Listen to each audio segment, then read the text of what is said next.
Welcome to my class. একাদশ ও দ্বাদশ শ্রেণী অর্থনীতি প্রথম পত্র দশম অধ্যায় মুদ্রা ও ব্যাংক। আজকের ক্লাসে আমরা শিখব একটি বাণিজ্যিক ব্যাংক থেকে কিভাবে সৃষ্ট আমানত তৈরি করা যায়, অর্থাৎ উদ্দীপকের আলোকে বাণিজ্যিক ব্যাংকের সৃষ্ট আমানতের পরিমাণ নির্ণয়। আমরা এর জন্য একটি উদ্দীপক লিখেছি। এখানে একটি বাণিজ্যিক ব্যাংকের প্রাথমিক আমানতের পরিমাণ 10,000 টাকা, সেটা অঙ্কেও দেওয়া থাকতে পারে, আবার এভাবে লেখাও থাকতে পারে, এবং ন্যূনতম রিজার্ভের অনুপাত 10%, যে কোনো পার্সেন্ট দেওয়া থাকতে পারে, 1%, 2%, 5%, 10%। আমি এখানে 10% নিয়েছি। এখন এখানে লেখা আছে উদ্দীপকের আলোকে বাণিজ্যিক ব্যাংকের সৃষ্ট ঋণ আমানতের পরিমাণ নির্ণয় করো। আপনারা বরাবরই খেয়াল রাখবেন, শুধুমাত্র এই যে সৃষ্ট আমানত তৈরি করে বাণিজ্যিক ব্যাংক, এই কারণে উদ্দীপকে বাণিজ্যিক ব্যাংকের কথা বলা থাকে। কখনোই কেন্দ্রীয় ব্যাংক আমানত তৈরি করে না, এই কারণে বলা হয় বাণিজ্যিক ব্যাংকের সৃষ্ট ঋণ আমানতের পরিমাণ নির্ণয় করো। অর্থাৎ একটি বাণিজ্যিক ব্যাংক জনগণের কাছ থেকে যে পরিমাণ টাকা নিয়ে জমা রাখে সেটাকে বলা হয় আমানত। এই আমানত নিয়ে সে শুধু জমায় রাখে না, পরবর্তীতে অন্য কোনো গ্রাহককে সে এই টাকা কি করে, ঋণ দেয়। এই ঋণের মাধ্যমে কি হয়, টাকার পরিমাণটা, পরিধিটা বৃদ্ধি পায়। এই যে ঋণের পরিধি যে বৃদ্ধি পায়, এটা কি বলা হয়, সৃষ্ট আমানত। কিন্তু কি পরিমাণ করতে পারে, একটা নির্দিষ্ট প্রথমে অ্যামাউন্ট দেওয়া থাকে, যেমন এখানে 10,000 টাকা বলা আছে, তারপর একটা পার্সেন্টেজ দেওয়া থাকে। এর আলোকে আমরা নির্ণয় করতে পারি যে সে প্রাথমিক আমানত থেকে কি পরিমাণ সৃষ্ট আমানত তৈরি করেছে, মানে ঋণের পরিধি কতটুকু বৃদ্ধি করতে পারছে। ক্লিয়ার? অর্থাৎ আমরা এটা জানি যে প্রথম যে আমানতটা দেওয়া থাকবে এটাকে বলা হবে প্রাথমিক আমানত। এই প্রাথমিক আমানতের মাধ্যমে নির্দিষ্ট একটা পার্সেন্টেজে সে কি পরিমাণ ঋণের পরিমাণ বৃদ্ধি করতে পেরেছে, সেই পরিধিটাই হবে কি সৃষ্ট আমানতের পরিমাণ। ক্লিয়ার? এখন এতটুকু। এই ক্ষেত্রে হতে পারে ব্যাংক, 2-3টা ব্যাংক আমরা নিতে পারি। আমরা এই বিভিন্ন ব্যাংকের মাধ্যমে এবং এই নির্দিষ্ট পার্সেন্টেজের মাধ্যমে সেটা দেখব। ক্লিয়ার? এখন এতটুকু। এটা নিয়ে মানে এই উদ্দীপক নিয়ে এখন কারো কোনো প্রশ্ন আছে? তাহলে যদি আমি এরকম নির্দিষ্ট আমানত দেওয়া থাকে, যদি সৃষ্ট আমানত তৈরি করতে বলে, তাহলে আমাকে প্রথমে কি করতে হবে, সূচি তৈরি করতে হবে। উদ্দীপকের বাণিজ্যিক ব্যাংকের সৃষ্ট ঋণ আমানতের পরিমাণ নির্ণয়।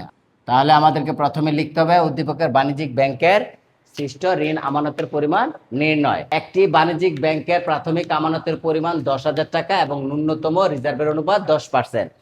যদি কখনো বাণিজ্যিক ব্যাংকের ঋণের পরিমাণ নির্ণয় করতে বলে, তাহলে একটা নির্দিষ্ট পার্সেন্টেজ দেওয়া থাকবে। এই আলোকে আমরা ঋণের পরিমাণ নির্ণয় করব। এখন খেয়াল রাখবেন, সবসময় কিন্তু বাণিজ্যিক ব্যাংকের কথাই বলবে, কারণ আমরা জানি শুধুমাত্র বাণিজ্যিক ব্যাংক আমানত তৈরি করে। কি বলছে? উদ্দীপকের আলোকে বাণিজ্যিক ব্যাংকের সৃষ্ট ঋণ আমানতের পরিমাণ নির্ণয় করো। এটা নির্ণয় করতে গেলে প্রথম আমাদেরকে কি করতে হবে, একটা বাণিজ্যিক ব্যাংক নিতে হবে। তারপরে কি থাকবে, ওই ব্যাংকের যে প্রাথমিক আমানতটা থাকবে সেটা নিতে হবে। তারপর পার্সেন্টেজ যা দেওয়া থাকবে সেটা লিখতে হবে। ক্লিয়ার? এখন এতটুকু। তাহলে আমরা এখানে লিখে রেখেছি উদ্দীপকের বাণিজ্যিক ব্যাংকের সৃষ্ট ঋণ আমানতের পরিমাণ নির্ণয়। প্রথমে কি নিতে হবে, একটা নির্দিষ্ট ব্যাংক। তাহলে আমরা একাধিক ব্যাংকের কথা চিন্তা করব, তাহলে লিখবো ব্যাংক। তারপরে কি লিখবো, প্রাথমিক আমানতের পরিমাণ। এরপরে কি হবে, বৈধ রিজার্ভ, যে রিজার্ভটা দেওয়া থাকবে পার্সেন্টেজ, বৈধ রিজার্ভ কত দেওয়া আছে, 10%। এটা লিখবেন, এই যে 10% লিখছি আমি।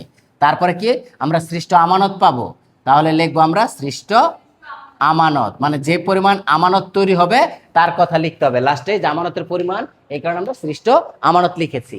এবার খেয়াল করেন, এটাকে আমরা একাধিক ব্যাংকের মাধ্যমে দেখাবো। তাহলে প্রথমে আমরা কি করব, একাধিক ব্যাংক নিব।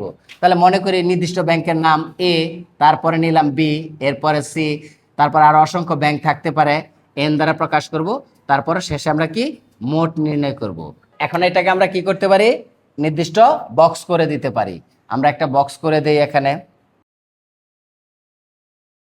তাহলে আমরা সবসময় খেয়াল রাখবো, দেখেন এই যে আমরা খেয়াল করেন সবাই, একটু দেখেন, পরে তুলেন। উদ্দীপকে যেভাবে চাওয়া হয়েছে সৃষ্ট আমানত, এই সৃষ্ট আমানত শেষে লিখবো। এর আগে থাকবে কি, প্রথমেই থাকবে এই সৃষ্ট আমানত তৈরি করতে আমাদের নির্দিষ্ট ব্যাংক দরকার, ব্যাংক লিখেছি। তাহলে ব্যাংকের আমানত থাকবে, তাহলে প্রাথমিক আমানতের পরিমাণ, পরবর্তীতে এটা কত পার্সেন্টেজে নেওয়া হয়েছে বৈধ রিজার্ভ হিসেবে লিখবো, এবং শেষে সৃষ্ট আমানত। এখন ব্যাংক কাকে কাকে নিয়েছি, আমরা নির্দিষ্ট নিয়েছি এ বি সি, তারপর অসংখ্য থাকতে পারে, লাস্টে থাকবে মোট। এখন প্রাথমিক আমানত কত, এই যে প্রাথমিক আমানত 10,000, তাহলে আমাকে প্রথমে লিখতে হবে প্রাথমিক আমানতের পরিমাণ 10,000 টাকা। এটার কয় পার্সেন্ট, 10%। তাহলে এই যে দেখেন, এই যে এখানে লিখি 10,000, এই যে 10,000 ইন্টু কত, 10% না। এখন দেখেন এই 10,000 এর 10,000 লিখবেন, এই যে লিখলাম ইন্টু 10%, তাহলে 10 উপরে পার্সেন্টের জন্য কত, 100, এই শূন্য এই শূন্য এই শূন্য এই শূন্য, রয়ে গেল কত? তাহলে রয়ে গেল কত? 1000 রয়ে গেল না? এই 1000 এখানে আমরা লিখে দিব। ক্লিয়ার এখন এতটুকু? এখন দেখেন, হ্যাঁ এখন দেখেন, এই যে 10,000 থেকে 1000 বিয়োগ করব, তাহলে কত আসে?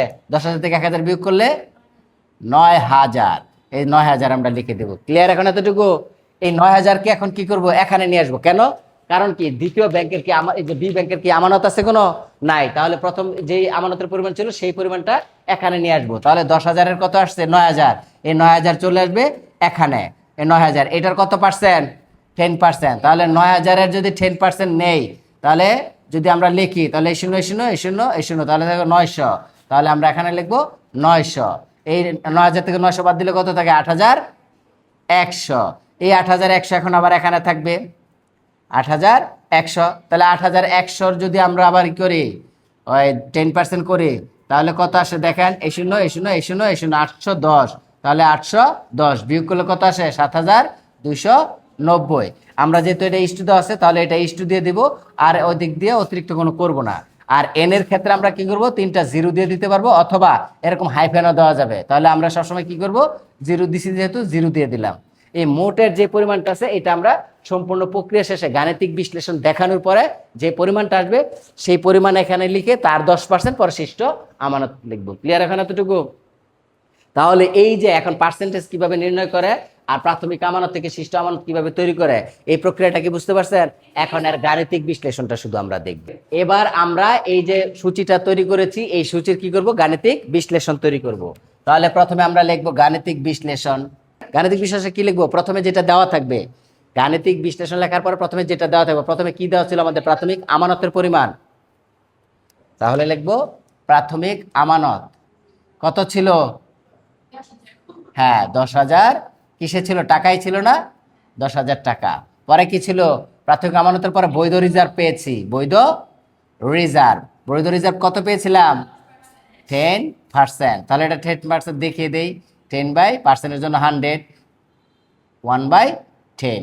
এই যে বৈধ রিজার্ভ পেয়েছি, এই বৈধ রিজার্ভ থেকে লিখবো অতিরিক্ত রিজার্ভ। কি লিখবো? এটা লিখতে হবে, আমাদের নিজে থেকে লিখতে হবে। এটা অতিরিক্ত রিজার্ভ। এই যে অতিরিক্ত রিজার্ভ লিখলাম, এটা কোথা থেকে বের করব? সব সময় মনে রাখবেন, অতিরিক্ত বিষয়গুলো আমরা কার থেকে বিয়োগ করব? 1 থেকে বিয়োগ করব। কত থেকে? নির্দিষ্ট একটা মান। তাহলে 1 থেকে বিয়োগ করব। 1 থেকে কাকে বিয়োগ করব? এই যে বৈধ রিজার্ভ যা ছিল তাকে বিয়োগ করে দিব। তাহলে আমরা যদি তাকে এখন বিয়োগ করি, কত আসে? 10 একে 10, 1 নিচে কত? 10। তাহলে কত থাকে? 9/10। দেখেন বুঝতে পারছেন কিনা এতটুকু? তাহলে আমরা প্রাথমিক আমানত লিখে বৈধ রিজার্ভটা দেখিয়ে অতিরিক্ত রিজার্ভ বের করতে হবে। এই অতিরিক্ত রিজার্ভ 1 থেকে বিয়োগ করব কাকে? যে বৈধ রিজার্ভ ছিল সেই বৈধ রিজার্ভকে আমরা 1 থেকে বিয়োগ করে অতিরিক্ত রিজার্ভ নির্ণয় করব। এবার খেয়াল করেন, এখানে যে বৈধ রিজার্ভ অতিরিক্ত রিজার্ভ তৈরি করেছি, এখন আমরা কি করব? ঋণ সিজনের পরিমাণ। তাহলে আমরা এখন লিখি ঋণ সিজনের পরিমাণ। এটাকে যেহেতু পরিমাণ নির্ণয় করবো, তাহলে এটাকে ডেল্টা সি দিয়ে প্রকাশ করবো। এখন খেয়াল করেন, এখানে আমরা যে এখানে ঋণ সিজনের, খেয়াল করেন, আমরা যে এখানে ঋণ সিজনের পরিমাণ লিখেছি, আমরা তো বলেছি যে এখানে বৈধ রিজার্ভ এবং অতিরিক্ত রিজার্ভ পাওয়ার পরবর্তীতে কি করব? ঋণ সিজনের পরিমাণ তৈরি করব। তাহলে ঋণ সিজনের পরিমাণকে ডেল্টা সি দিয়ে প্রকাশ করে। এখানে যে সংখ্যাগুলো লিখবো, কোথা থেকে লিখবো? এখন এখানে দেখেন প্রাথমিক আমানতের পরিমাণ ছিল, এই যে প্রাথমিক আমানত, আমি ডান দিকে আসবো না, 10% এবং শিষ্ট আমানতে আসবো না, আমরা কি আসবো? প্রাথমিক আমানতে আসবো। প্রথমে কত ছিল? 10,000। পরে কত ছিল? 9,000। পরে কত? 8,100। পরে অসংখ্য প্লাস দিয়ে ডট ডট দিয়ে আমরা প্রকাশ করব। তাহলে আমরা প্রথমে কি লিখবো? 10,000। তাহলে আমরা প্রাথমিক আমানতের পরিমাণ প্রথমে লিখি 10,000। তাহলে 10,000 প্লাস পরে কত ছিল? 9,000 প্লাস পরে কত ছিল? 8,100। পরে কত? প্লাস। এই যে প্রক্রিয়াটা থাকবে, এই প্রক্রিয়াটাকে এইভাবে আমরা লিখতে পারি 1 plus x plus x square plus x cube plus dot dot plus x to the power n-1। এটাকে লেখা যায় 1/1 - x। এখন এই যে এটা যে আমরা লিখবো, এই এক্সটা কোথায়? এই এক্সটা হচ্ছে এই যে নির্দিষ্ট যে মান দেওয়া আছে। তাহলে এটা যদি হয়, তাহলে এটাকে কিভাবে লেখা যায়? 1/1 - 9/10। এই যে এটা এতটুকু লেখা যায় না? এই এতটুকু এখানে আমরা লিখে দিব। তাহলে এখানে কি আসে? 1/1 - 9/10। এটাকে আমরা ফার্স্ট ব্র্যাকেট দিয়ে দিলাম। এখন খেয়াল করেন, এই 10,000-এর 10,000 ইন্টু উপরের 1-এর 1, 10 একে 10 মাইনাস 9/10। এবার খেয়াল করেন, 10,000-এর 10,000 ইন্টু এই 1-এর 1 ভাগ 10-এর 9 গেলে 1, নিচে 10-এর 10, এই 10,000-এর 10,000 ইন্টু 1 ইন্টু 10/1। তাহলে এই 1 কাটা, তাহলে কি থাকে, এখানে কয়টা শূন্য, 4টা আর একটা 5টা, তাহলে 2, 4, 5। তাহলে এখানে কত হয়, একক, দশক, শতক, হাজার, অযুত, লক্ষ, তাহলে 1 লক্ষ। শিষ্ট আমানতের পরিমাণ পেয়েছি 1 লক্ষ।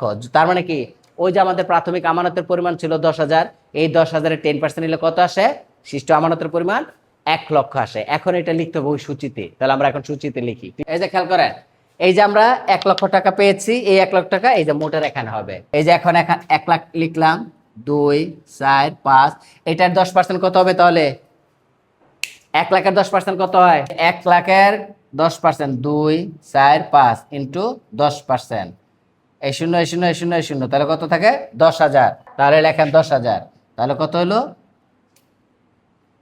10,000। এখন এই 1 লাখ থেকে যদি 10,000 বাদ দেন, তাহলে কত থাকে, 90,000। শেষ।